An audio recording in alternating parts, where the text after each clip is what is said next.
তুরস্কে আসার পরে এই প্রথম এই দেশের বইমেলা দেখলাম। বাংলাদেশের বইমেলায় যে আমার খুব বেশি যাওয়া হয়েছে ওইরকম না। আমার আমার সারা জীবনে আমি একবার বইমেলায় গিয়েছি, তাও আবার বিয়ের পরে ইশতিয়াকের সাথে। আর আমাদের বাসা বগুড়া হওয়ার কারণে বইমেলা শুরু হয়ে গেলে ওখানে যাওয়ার আসলে কোনো সুযোগ নাই আমাদের, এই জন্যই আর কি যাওয়া হয়নি। আর যেহেতু আমি বই পড়তে পছন্দ করি না, সেহেতু বইমেলাতে যাওয়ার অতটা আগ্রহ আমার কখনোই ছিল না। ছোটবেলা থেকে আর খেলাধুলা, তারপরে টিভি দেখা এইসবের প্রতি আর কি ঝোঁকটা বেশি ছিল আমার। বই তেমন পড়া হতো না। আর কিছুটা সার্টিফিকেট অর্জন করার জন্যই আর কি বাধ্য হয়ে পড়াশোনা করেছি। তাতে করে আমার ৩-৪টা সার্টিফিকেট অর্জন হয়েছে।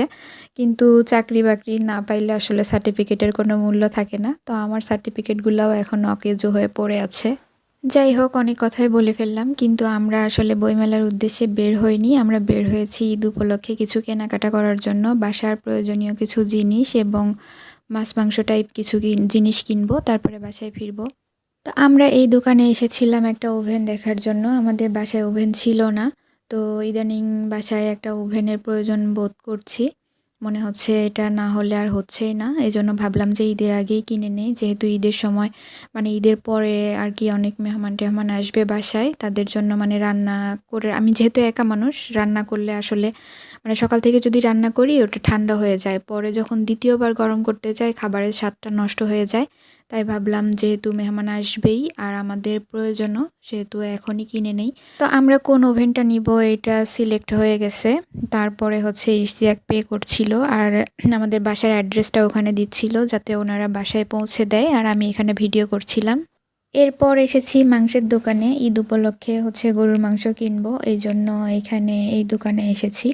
আর এখানকার মাংসগুলা যেহেতু আলাদা আলাদা, যেরকম চর্বি যুক্ত মাংস এবং দাগা মাংস, এমনিতেই তেল চর্বিওয়ালা যে মাংসগুলো, এগুলো সবই আলাদা আলাদা। এই জন্য আমি চিন্তা করছি যে সব আইটেম থেকে আমি 1 কেজি করে মোট 5 কেজি মাংস নিব। যেহেতু আমার বাসায় মেহমান আসবে, এই জন্য এই পরিমাণ মাংস আমার লাগবে। আরও কিছু টুকটাক কেনাকাটা করেছি, কিন্তু সেগুলো আসলে ভিডিও করা হয়নি। আর এখানে এই যে চকলেটগুলো নিয়েছি, এই চকলেটগুলো হচ্ছে ঈদের দিনে বাচ্চারা আসে বাসায় ওদেরকে দেওয়ার জন্য, ওরা আসে সালামি নেওয়ার জন্য। তো চকলেটও রাখতে হয়, ওরা সালামি নিয়ে চকলেট নিয়ে তারপরে বের হয়ে যায়। একটা বাটিতে করে চকলেট রেখে দিলে ওরা হচ্ছে সালামি নিবে আর বাটি থেকে 2টা চকলেট নিবে, নিয়ে তারপরে চলে যাবে। এই বাচ্চাগুলো আসলে দূরের না, আশেপাশের ফ্ল্যাটের বাচ্চা। তারপরে আমরা যে বিল্ডিংয়ে আছি এখানকার ফ্ল্যাটে যে বাচ্চাগুলো আছে ওরাই আর কি আসবে। এটাই নাকি এখানকার নিয়ম। তো এই তো পরের দিন সকালবেলা আমাদের বাসায় ওভেনটা পৌঁছে দিয়ে গেল।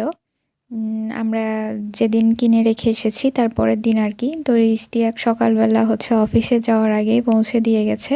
সেটাই ও হচ্ছে প্যাকেটটা খুলে দেখছিল যে সব কিছু ঠিক আছে কিনা আর ভিতরে সব কিছু ঠিকঠাক মতো দিয়েছে কিনা। আমার এখানকার এই নিয়মটা অনেক বেশি ভালো লাগে। এই টাইপের জিনিস আমি দোকানে কিনবো, কেনার পরে আমার বাসায় নিয়ে যাওয়ার কোনো প্যারা নাই। ওরা নিজে থেকে বাসায় পৌঁছে দিয়ে যাবে, অ্যাড্রেস দিয়ে আসতে হবে। আর ওরা একটা ডেট দিবে, 2-1 দিন সময় নেয়। তো ঈদের আগে এটা আমার বাসায় খুবই প্রয়োজন ছিল, তো সেটা কেনা হয়ে গেছে আলহামদুলিল্লাহ। আমার কাছে এটা খুবই ভালো লেগেছে, আমার নিজের পছন্দে আমি কিনেছি। তো আমার আজকের ভিডিওটা এই পর্যন্তই। আর আমার ভিডিওটা যদি আপনাদের কাছে ভালো লেগে থাকে তাহলে অবশ্যই একটা কমেন্ট করবেন, লাইক করবেন, শেয়ার করবেন। আর যারা নতুন দেখছেন তারা অবশ্যই আমার চ্যানেলটাকে সাবস্ক্রাইব করে দিবেন। আর সবাই ভালো থাকবেন, সবাইকে অগ্রিম ঈদের শুভেচ্ছা। সবাই আমার জন্য দোয়া করবেন। আল্লাহ হাফেজ।